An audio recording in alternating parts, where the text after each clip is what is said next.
Okay, I ran into another problem. I want to replace these rear springs, but when I took, there's 3 bolts that hold this bracket in. 1, 2, 3 up in there. When I took that bolt out, the nut or whatever was holding it came loose. So there's only 2 answers. Either you put the new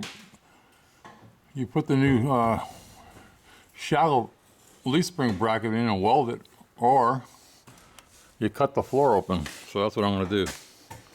So we'll get this part square over here. And you can see, point at that one piece we already cut. Okay. So that's it. I figured you'd want to see inside. So can't see down in there. But there's the nut. That's the nut that came loose. It's kind of like a spring clip. So we're just going to cut a big hole here to get a bolt of these. And a hole, the other one's right about here. And we're going to weld those nuts so that doesn't happen. Because we already tried 2 of the nuts over here. And the same thing happened. I'm on the passenger side now.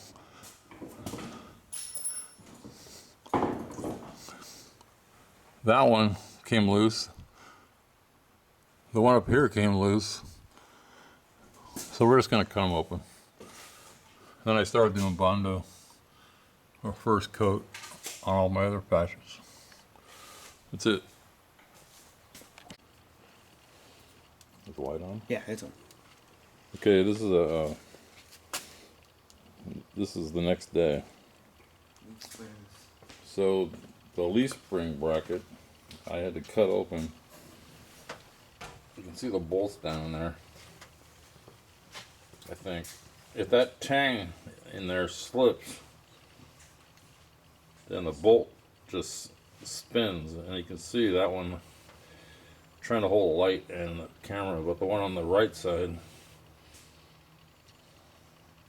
let's see, where am I? The one furthest to the right, you can see the nut is missing. I mean, it just spun off. We had to cut it open, me and my friend. So anyway, if you got the same problem, that's what you got to do. So you just fold it back, put the nuts back on.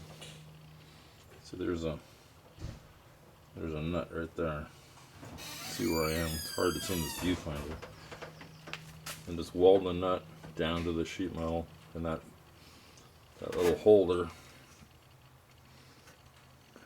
and you can get your leaf springs off. Or let's put you can get the nuts off and you can put them back on. So that's it. And here's the side. I'll go over there that we just did this morning. First I did it on the parts car to make sure I was in the right spot.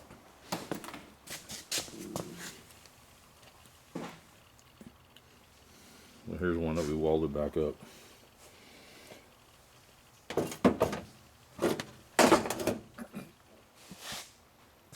That's it.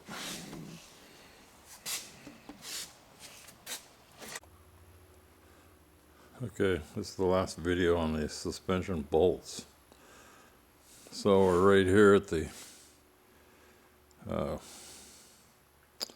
shoot, I can't think of the name of it, but the frame member, I can't think of what it's called. Getting old, this piece.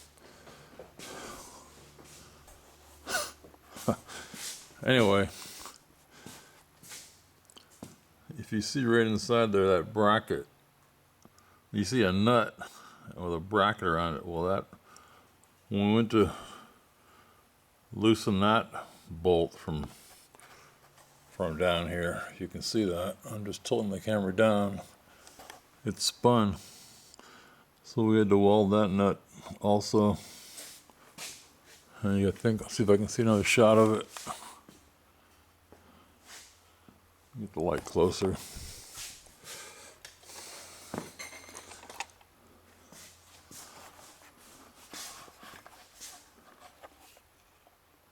see if I can see it. It's hard to look. Yeah, that's it. Down in there. We had to weld that one too. That one we didn't have to cut the floor. Also, I've been looking up some information. Again, this is just for me. In my interchange manual, because I noticed they got Camaro parts cheaper. As long as you get a manual later than the car you have, so this is 79, so get 79 and down. But just look at my rough notes. I was going to clean them up.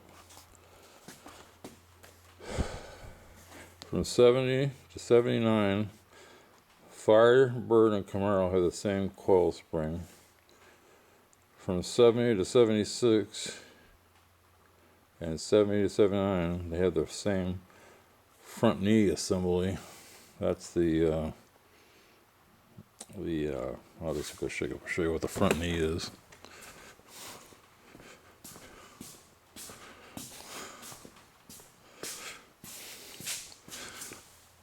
The front knee is this piece and the upper piece that hook to the spindle.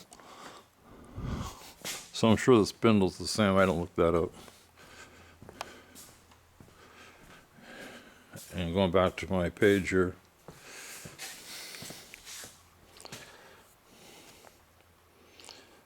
The fuel tanks are the same on 76 through 78 on the Firebird. And a 77 Camaro is the same. And the carburetor is only for this year. And the axle assemblies, I didn't write that down, but the axle assemblies are the same. The point being, if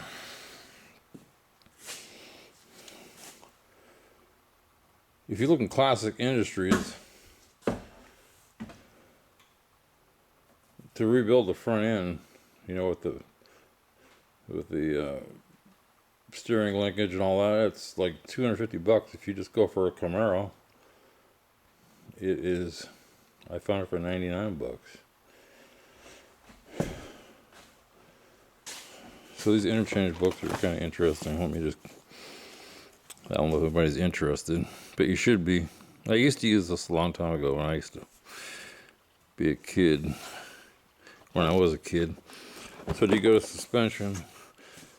See, there's the knee assembly. So if you go to page 3,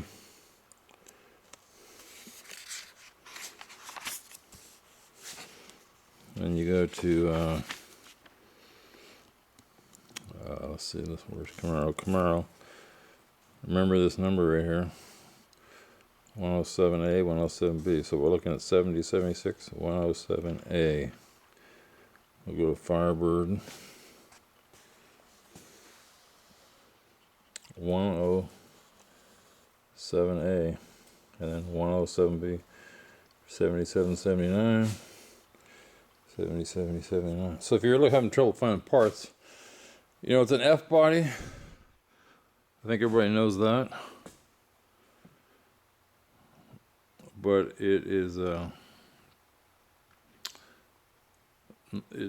not everything's the same.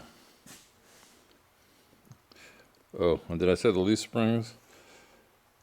The leaf springs are the same.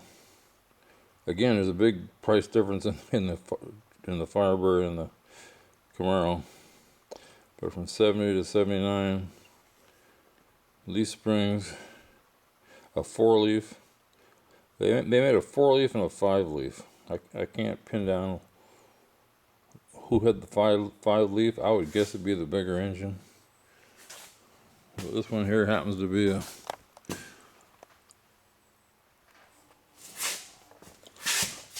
a 4-leaf. Now there's a difference of opinion on, you know, I've talked to people about this, that your car won't the springs don't sag. Well, I don't believe it. You know, any spring will sag after a while, especially if it's been sitting on a weight for 50 years.